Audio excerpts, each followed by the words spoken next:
हरि ओम नमो नारायण। हरि ओम नमो नारायण।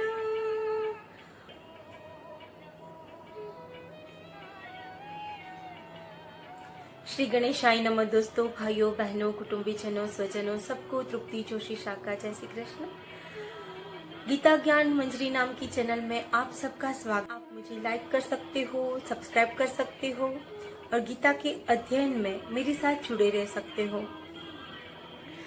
इस अध्याय में अर्जुन पूछते हैं कि हे केशव, आप कर्म के बारे में भी बताते हो, कर्म की प्रशंसा करते हो और कर्म त्याग करने के लिए भी कह रहे हो, तो मेरा मन विचलित हो रहा है। मैं सोच नहीं पा रहा हूं कि आप क्या कहना चाहते हो। तो कोई एक मार्ग बताइए जो मेरे लिए कल्याणकारी हो, मेरे लिए हितकारी हो। श्री कृष्ण भगवान कहते हैं कि हे अर्जुन, ज्ञान योग से ज्यादा कर्म संन्यास श्रेष्ठ है। ऐसा मनुष्य जो किसी से द्वंद्व नहीं करता, जो किसी से राग द्वेष नहीं करता, ऐसा मनुष्य संसार में रहकर भी ऐसा कर्मयोगी श्रेष्ठ गिना जाता है। बहुत सारे मनुष्य ज्ञान और कर्म को अलग मानते हैं, वो अज्ञानी होता है। और जो ज्ञानी होता है वो ज्ञान और कर्म को एक जैसे ही फल की प्राप्ति देने वाला मानते हैं। भले दोनों का मार्ग अलग हो, लेकिन फल की प्राप्ति दोनों मार्ग से मिल सकती है, ज्ञान योग से भी और कर्म योग से भी। ज्ञानी मनुष्य को मिलता है वही स्थान कर्मयोगी को मिलता है। कर्मयोग बिना संन्यास प्राप्त नहीं हो सकता। तो दोनों का मार्ग एक जैसा ही है, ऐसा ज्ञानी मनुष्य जान लेता है। जिसने अपने मन को अंकुश कर लिया हो, वो संसार में सब कुछ पा सकता है, सारी सिद्धि को हासिल कर सकता है। जो मनुष्य मुझ में एकाग्र रहता है, मेरी आत्मा से उसकी आत्मा को लीन कर देता है, वो मनुष्य बहुत सारे कर्मों के बंधनों से मुक्त हो जाता। जो तत्वज्ञानी योगी पुरुष होता है, वो मनुष्य खाता है, पीता है, सोता है, चलता है, सूंघता है, श्वास लेता है, बैठता है, कुछ भी करता है। उनकी मन सारा कर्म इंद्रिया करवाती है, ऐसा सोचता है। कुछ पता ही नहीं है कि ये क्यों हो रहा है। एक चित्त मन भगवान के साथ लीन है। तो श्री कृष्ण भगवान कहते हैं कि जो योगी पुरुष होता है, वो कुछ भी करता है तो मानो इंद्रिया करवाती है, ऐसा सोचता है। जैसे कमल का पत्ता पानी से लिप्त नहीं होता, वैसे ही आसक्ति रहित मनुष्य को कोई भी कर्म लोपाते नहीं है। कमल का फूल जिसको देखकर ही चेहरे पर मुस्कान आती है, लेने का मन करता है। लक्ष्मी जी को प्यारा कमल का फूल कादव में है, तभी तो लोग दृष्टांत देते हैं कि कादव में सुंदर फूल उगता है। वो पानी पर तैरता है लेकिन लिप्त नहीं होता। तो जो योगी पुरुष है, वो हृदय की शुद्धिकरण के लिए कर्म करते हैं। उनको कोई भी कर्म बंधन स्पर्श करते नहीं है। जो मनुष्य समवृत्ति वाला होता है पर योग रहित होता है, वो कर्म से निश्चित शांति जरूर मिलती है, पर फल की कामना और आसक्ति रखने वाला मनुष्य रहता है वो। तो योग रहित मनुष्य को कर्म के ऊपर फल की आसक्ति रहती है। हमारा जो देह है उसके 9 दरवाजे हैं। उस 9 दरवाजे के अंदर अपने आत्मा को प्रवेश करके, कर्ता भाव को छोड़ के हम क्या कर रहे हैं, हम कितनी बड़ी सिद्धि हासिल की है, हम इस समाज में बहुत बड़ा नाम है, ऐसा कुछ भी ना सोच के सब भगवान करवा रहे हैं, ऐसा सोचने वाला मनुष्य ज्ञानी गिना जाता है, कर्म बंधनों से मुक्त हो जाता है। कोई भी मनुष्य के कर्म और कर्म की जो फल है वो परमात्मा उत्पन्न करते नहीं है। हमारा जो कर्म है वो हम अपने स्वभाव के हिसाब से चुनते हैं। प्रकृति की नियत के अनुसार सारे कार्य जरूर होते हैं, लेकिन जो कर्म है वो भगवान उत्पन्न नहीं करते और ना ही वो पाप और पुण्य को संयोग करता है। जो हम पाप और पुण्य करते हैं, हमने ये सोच लिया कि इसको करने से ये पाप है, इसको करने से ये पुण्य है, हमारी बुद्धिमत्ता वो तय करती है। पर भगवान की मन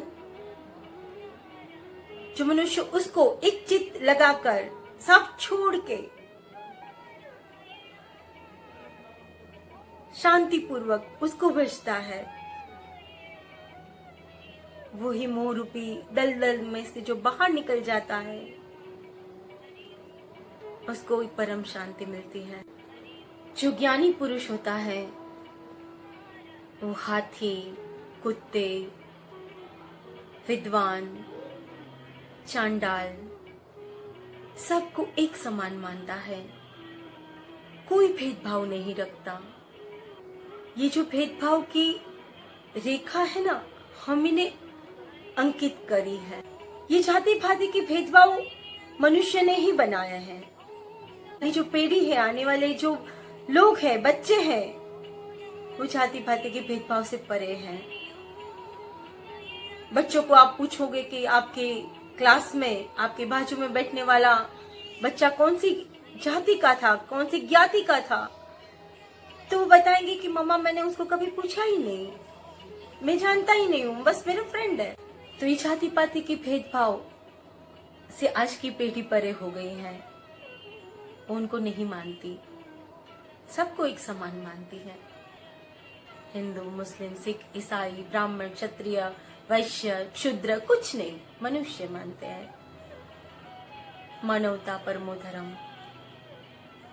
हर एक मनुष्य के अंदर परमात्मा होता है, उस आत्मा को जानना चाहिए। आत्मा को जाने तो मनुष्य बहुत ही बंधनों से मुक्त हो जाए। तो जो श्रेष्ठ पुरुष होता है, तो हर एक विद्वान हो या चांडाल हो, हाथी, कुत्ते, किसी का भी भेदभाव नहीं रखता, सब में एक दृष्टि रखता है, खुश रहता है। जिसका मोह छूट गया हो, ऐसा ब्रह्मज्ञानी स्थिर बुद्धि वाला मनुष्य ना ही किसी चीज मिलने से वो खुश होता है, कोई चीज हासिल ना हो तो वो ना दुखी होता है, हर एक परिस्थिति में एक जैसा रहता है। वो मनुष्य परमात्मा में अपने आप को देखता है, अपनी आत्मा को परमात्मा के साथ लीन कर देता है। हे अर्जुन, इंद्रियों के मिलन से, उसके भोगों से मनुष्य को दुख उत्पन्न होता है, और जो ज्ञानी होते हैं वो उन भोगों में अपने आप को आसक्त नहीं करते। श्री कृष्ण भगवान कहते हैं कि जब भी मनुष्य को वृद्धावस्था आती है तो काम, क्रोध, मोह, लोभ, माया सबसे परे हो जाना चाहिए। सब में आसक्ति रहित जीवन जीना चाहिए। पहले के जमाने में लोग वानप्रस्थाश्रम में जाते थे। ये सारे भौगोलिक सुखों को त्याग करके वन में एकांत में ध्यान समाधि में चले जाते थे। राजा महाराजा भी ऐसे करते थे। सब राजपाट अपने बच्चों को देखकर वन में चले जाते थे, प्रभु में लीन हो जाते थे, मुक्ति के मार्ग को समझ लेते थे। लेकिन आज इस कलयुग में भौगोलिक सुख ही इतने बढ़ गए हैं कि उनको छोड़ना इतना आसान नहीं है। क्रोध का त्याग करना है, क्रोध पर अंकुश करना है। मेरे ही किसी स्वजन ने मुझे एक फोन किया कि मैडम आपका हम अध्याय सुन रहे हैं, सुनते सुनते बहुत अच्छा लगता है, लेकिन क्या ये सब त्याग करना जरूरी है? आपने बोला है सब त्याग कर देना चाहिए, तभी मोक्ष मिलेगा। हमको मोक्ष नहीं चाहिए, हम इसी में ही, इसी संसार में ही रहना चाहते हैं, अगले जन्म में भी संसार में आए ऐसा चाहते हैं। तो भगवान श्री कृष्ण आने वाले अध्याय में जरूर कहेंगे कि जो मेरा भगत है, वो मुझे चाहने वाला भगत है, वो संसार को भी वापस मांगता है ताकि वो मेरा नाम ले पाए, मेरी भक्ति कर पाए।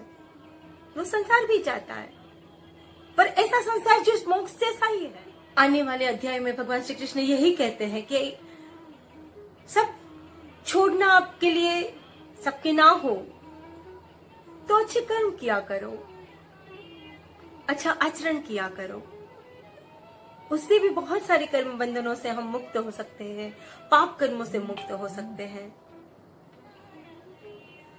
तो श्री कृष्ण भगवान कहते हैं कि मनुष्य को क्रोध में अंकुश कर लेना चाहिए।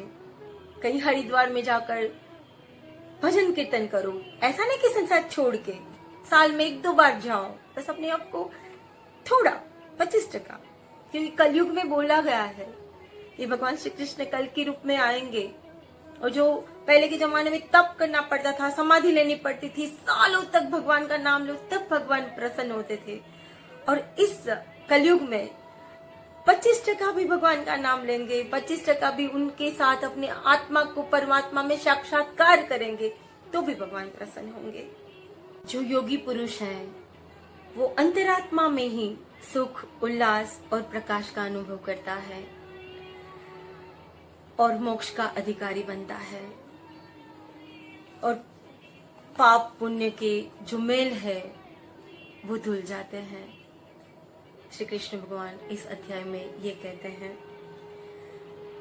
जो काम क्रोध से मुक्त मनुष्य मन को अपने वश में कर देता है, वो आत्मज्ञानी ब्रह्म को जानता है, तत्वज्ञान को जानता है, वो प्राण और अपान को एक समान मानता है, इंद्रियों, मन, बुद्धि को वश करके वो मुनि, वो योगी, वो मनुष्य मुक्त हो जाता, परम शांति को प्राप्त करता है, मुझे प्राप्त करता है, मुझे जान लेता है और मैं उसे जान लेता हूँ। इति श्री देवाखंडे ब्रह्म विद्यायां योग शास्त्रे श्री कृष्ण अर्जुन संवादे कर्म संन्यास योग नाम का 5वां अध्याय समाप्त। श्री कृष्ण कन्हैया लाल की जय। जय श्री कृष्ण।